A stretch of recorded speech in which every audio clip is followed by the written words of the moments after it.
Hello there you guys, welcome to one of my videos. Cristiano Ronaldo saves Ole Gunnar Solskjaer.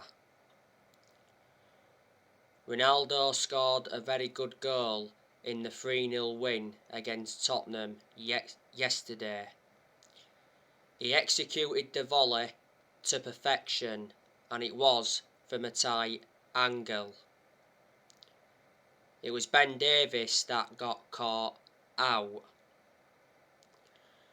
Ronaldo has scored 7 goals in all competitions so far since he re-signed for Manchester United. Ronaldo also got an assist in the game.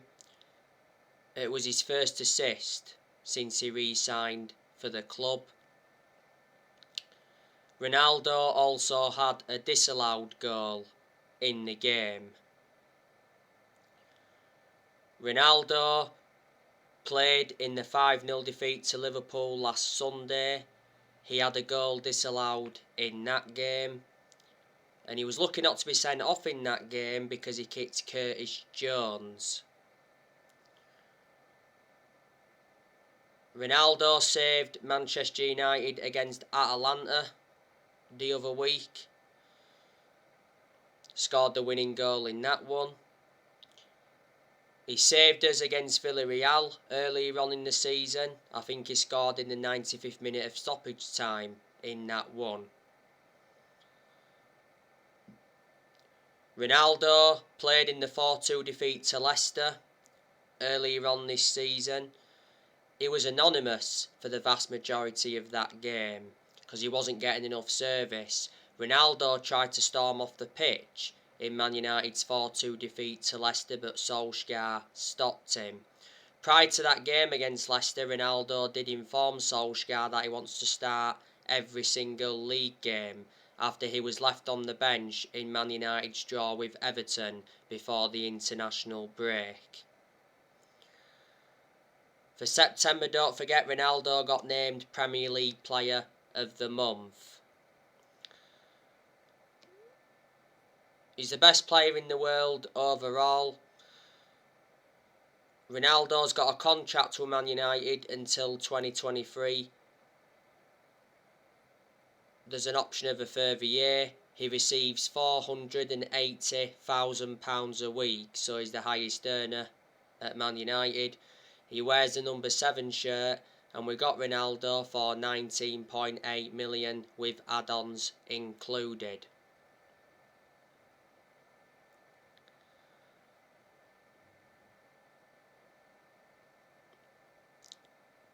But yeah, it was good to see Manchester United beat Tottenham 3-0 yesterday. Manchester United responded well from the 5-0 defeat to Liverpool at Old Trafford last Sunday.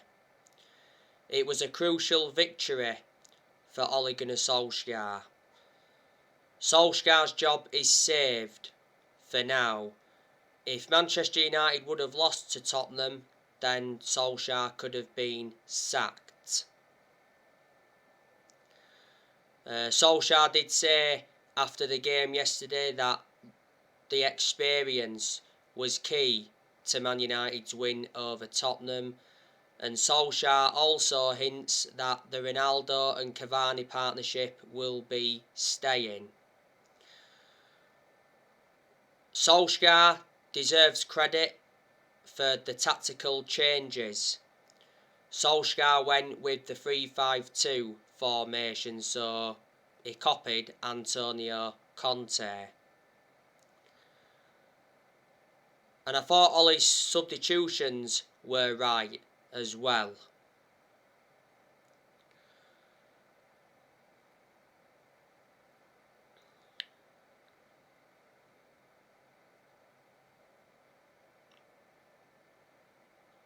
Reflecting on the win against Tottenham, that puts Manchester United up to 5th in the Premier League. Manchester United's next game is Atalanta. That's on Tuesday in the Champions League. And then we've got a massive game next Saturday at home to Man City. That's a must-win game for Manchester United. So if we can build on this win against Tottenham and go on like an 8, 9, 10 game winning run, more and more pressure will ease off Solskjaer. I'd say some pressure's eased off him, reflecting on that win, but he's still under some pressure because it is only one game. You know, prior to the Tottenham game, Man United were winless in their last 4 league games.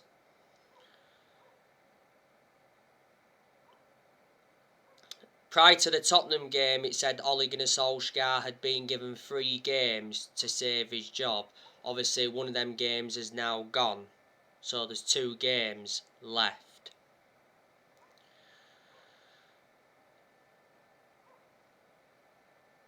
I think Solskjaer is going to use that 3-5-2 formation now on a regular basis. It seems to work. Analysing the vast majority of the games Solskjaer's managed at Man United, he's gone with that 4-2-3-1 formation.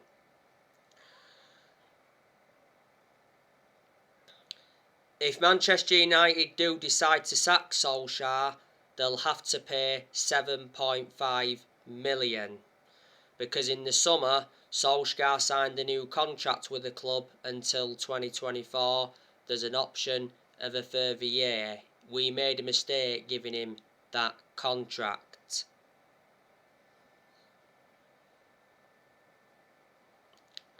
If Solskjaer is still Manchester United manager in December, he'll be celebrating 3 years in charge of the club.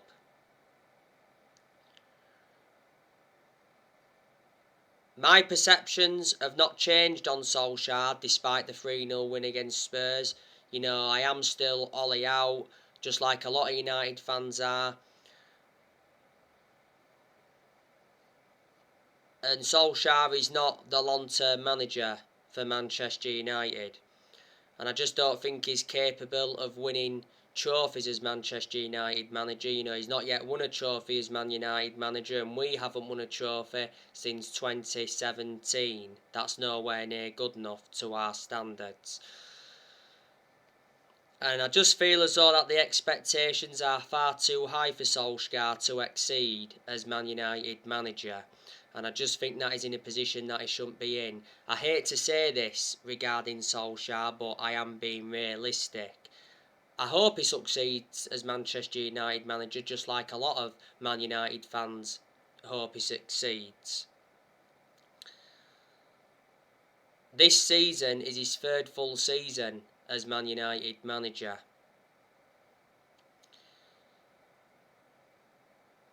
And you know, there's no more excuses like I've mentioned before, because Manchester United enjoyed a very good summer transfer window this year.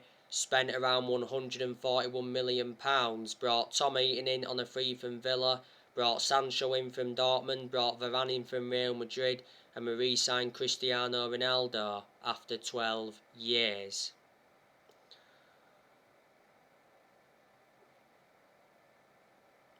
And Solskjaer received strong backing in the summer transfer window. John Murtough backed him. John Murtough is our director of football. Darren Fletcher backed him. Ed Woodward's backed Solskjaer, and the Glazers backed Solskjaer, but only because they'd been persuaded to. Solskjaer has enjoyed 5 transfer windows now as permanent Man United manager, and we've spent around 441 million under the Solskjaer era. And Manchester United have got a very good squad. It's a title-winning squad. Revert back to what I said before. In reality, Manchester United should be winning the Premier League. And Solskjaer did mention at the start of this season that his ambition was to win the Premier League this season. Manchester United have not won the Premier League since 2013. Minimum, we've got to finish in the top 4 this season. So obviously we can get qualification for the Champions League for next season, because if we were to finish out the top 4 this season, that would persuade our star players to leave, and then that would be very bad from a Manchester United perspective. So there you go. course, I've got my concerns about Solskjaer. You know, his decision making is one of my biggest concerns because analysing the vast majority of the games he's managed at Man United, he's been tactically naive. But on the other side of things, there's been some games where he's showed tactical flexibility, but he's got to do that persistently. And Solskjaer doesn't have a proven pedigree as a manager. That's also a concern as well. But whatever happens regarding the manager, you know, I adore him. I'll always adore him for what he's done for the club. Solskjaer is a club legend. He endured 11 years as a player for Man United. He flourished under Sir Alex Ferguson's guidance. Solskjaer got appointed in December 2018 to replace Mourinho. He's been permanent Manchester United manager since March 2019. The reason he got the job on a permanent basis back in March 2019 was reflecting how well he did as the interim manager, you know, in that 3-month period. And revert back to what I've said before, you know, there is positives regarding Solskjaer, there's not all negatives regarding him. You know, I think Solskjaer has brought consistency back in certain aspects.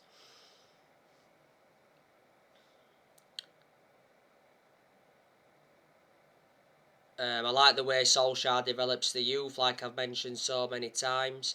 Solskjaer has made good signings as Manchester United manager so far. Solskjaer signed 14 players. So in the summer of 2019, he recommended Daniel James and Wan-Bissaka and Harry Maguire in.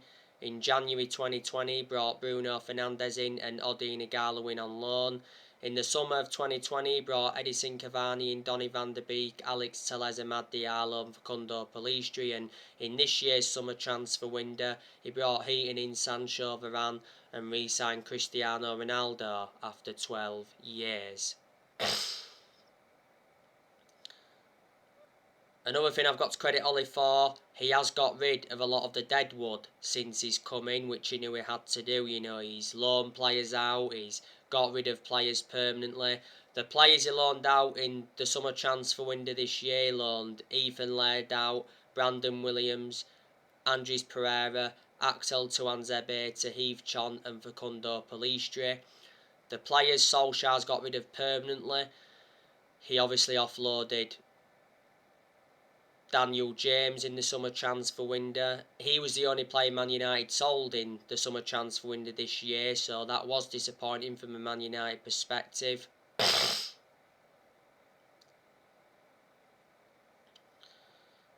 Ollie also released Sergio Romero and Joe Pereira.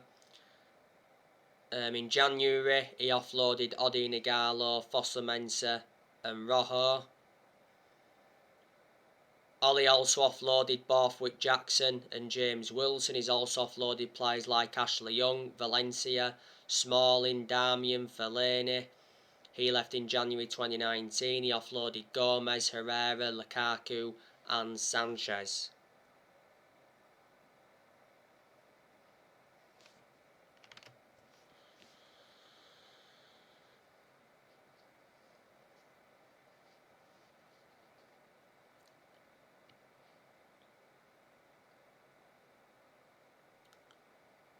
And you can say that some progress has been made under Solskjaer because he's got us to semi-finals. He got us to the quarter-finals of the FA Cup last season. Last season, he got us to the Europa League final. That was his first major final as Manchester United manager, but unfortunately we didn't win it, so there you go. And last season he got us a second-place finish. In his first full season, he got us a third-place finish. So like I've mentioned before, what Solskjaer produced in his first full season, in his second full season, he was looking to build on that this season. And we've also extended a lot of players' contracts under Ollie as well. Earlier on this season, Solskjaer did mention he wants new contracts for 5 players. That's Maguire, Shaw, Pogba, Fernandes and Rashford.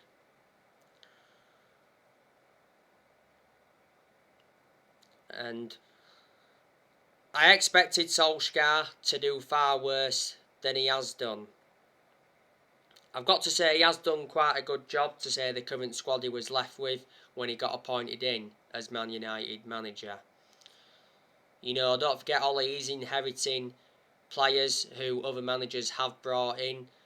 You've obviously got Jones and De Gea, who are still here from the Ferguson era. They are the only two players here from the Ferguson era.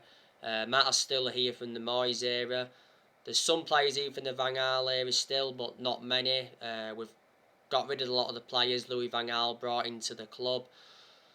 And there's still some players here from the Jose Mourinho era who Solskjaer's inheriting, but we've got rid of quite a few players who Mourinho brought in. But Solskjaer knew when he'd taken over at Man United it was going to be a massive job, despite him knowing the club through thick and thin. And Solskjaer is managing one of the biggest clubs in the world, if not the biggest. But when we're inconsistent, and when we've been inconsistent, and when the results have been very poor, not all of the blame stems from Solskjaer. Revert back to what I've mentioned on my recent videos. Obviously, Ollie's accountable for certain things, but there's obviously players as well that have had to take responsibility for the poor performances and poor results. It's never just all the manager's fault. Now, if Man United do sack Solskjaer, he will be the fourth permanent manager to be sacked since Ferguson, because Man United have already sacked 3 managers since Ferguson. Sacked David Moyes after 10 months. Moyes is the worst manager I'd say we've had. We finished 7th under the David Moyes era. That's the lowest we've finished in the Premier League era.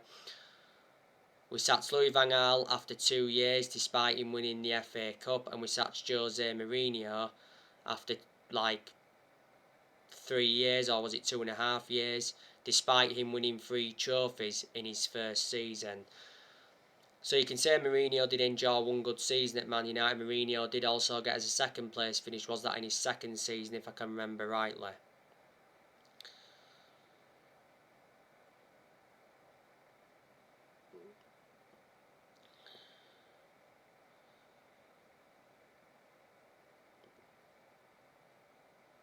Now, I've recently been talking with you a lot about Paul Pogba. Now, Mark Ogden recently said that Man United are prepared to let Paul Pogba leave on a free transfer next summer, after accepting that he will not sign a contract. Romano did recently say that Paul Pogba wants Solskjaer sacked. Pogba will only stay if Solskjaer gets sacked. Recently, it's said from Sky Sports that Pogba rubbishes report to Solskjaer, because it did say that Pogba snubbed Solskjaer after Liverpool defeat, and reflecting on that, contract talks got put on hold.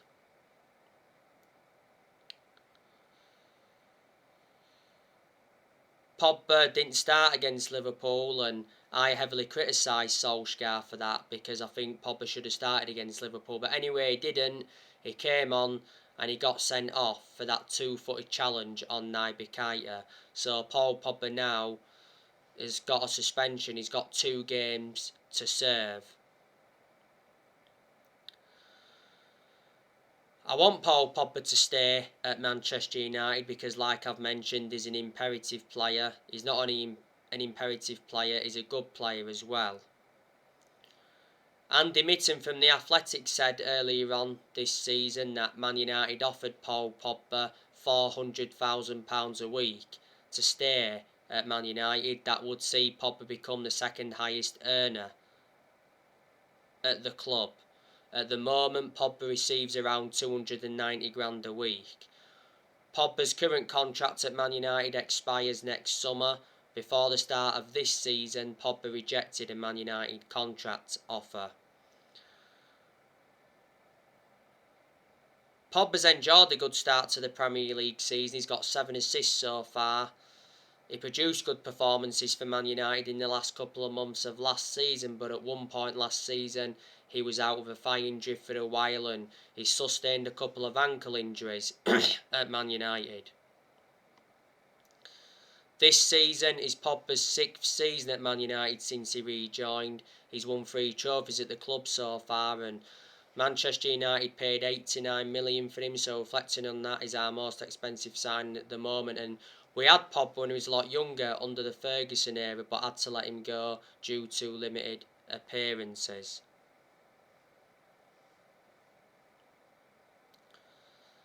Manchester United are going to offload quite a lot of players next year. I think Martial's going. I think Cavani's going, which is unfortunate because I don't want Cavani to leave, because Cavani has made an impact since he's come in. Cavani scored a very good goal in the 3-0 win against Tottenham yesterday. You know, lovely dink over Hugo Lloris. Cavani had a good headed chance in the first half as well, so he could have had more than 1 goal. I think Juan Mata is going next year. I think Lingard's going next year. Lingard didn't start yesterday, but he come on. Earlier on in the season, it said Lingard rejected a Man United contract offer because of 2 players. I think Solskjaer wants Lingard to stay. I think Van der Beek will definitely go next year, because Van der Beek doesn't get enough game time at Man United. I think Matic could go next year. Credit to Matic though from yesterday. You know, he came on, he made an impact, and he got the assist for Marcus Rashford's 3rd goal. Last time I read up about Matic, it said Barcelona were in for him. I think Teleza's going next year. Telez is a good player, but doesn't really get in the team. Telez will only play if Luke Shaw's not available. He's done well in the games he's played in. I think Jones is going next year. I think Baye's going next year. I think Dalot's also going next year. And I think Dean Henderson will go out on loan, because it did mention not so long ago that Dean Henderson wants a loan move away from Man United. So there you go. And I've recently been talking with you a lot about Antonio Conte. Now I'm hearing Tottenham are interested in Antonio Conte to replace Nuno Santo. Obviously, Nuno Santo is on thin ice at Tottenham. You know, he got booed off yesterday. He was obviously getting booed when he decided to take Lucas Moura off. Nuno Santo, I reckon, will get sacked from Tottenham.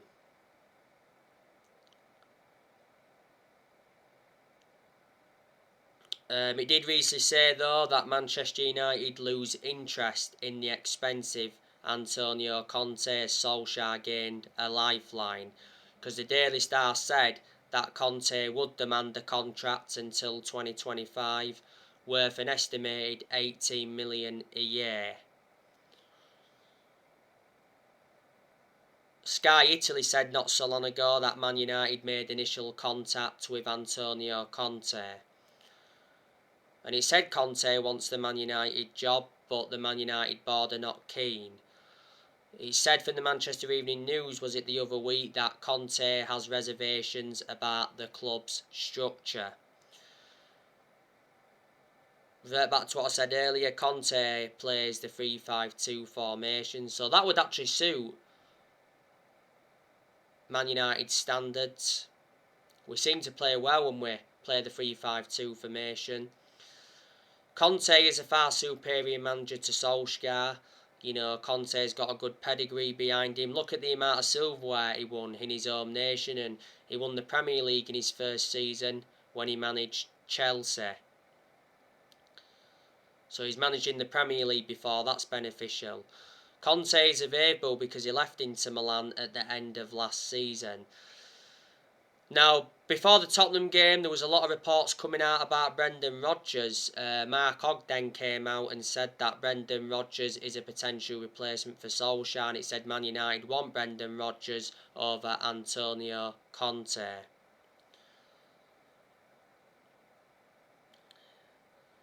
There's also been some United fans demanding Zinedine Zidane in, but I'm very sceptical we'll get him, because reports from Spain recently said that Zinedine Zidane is not interested in becoming Manchester United manager if Solskjaer gets sacked. It said Zidane is enjoying life away from football management.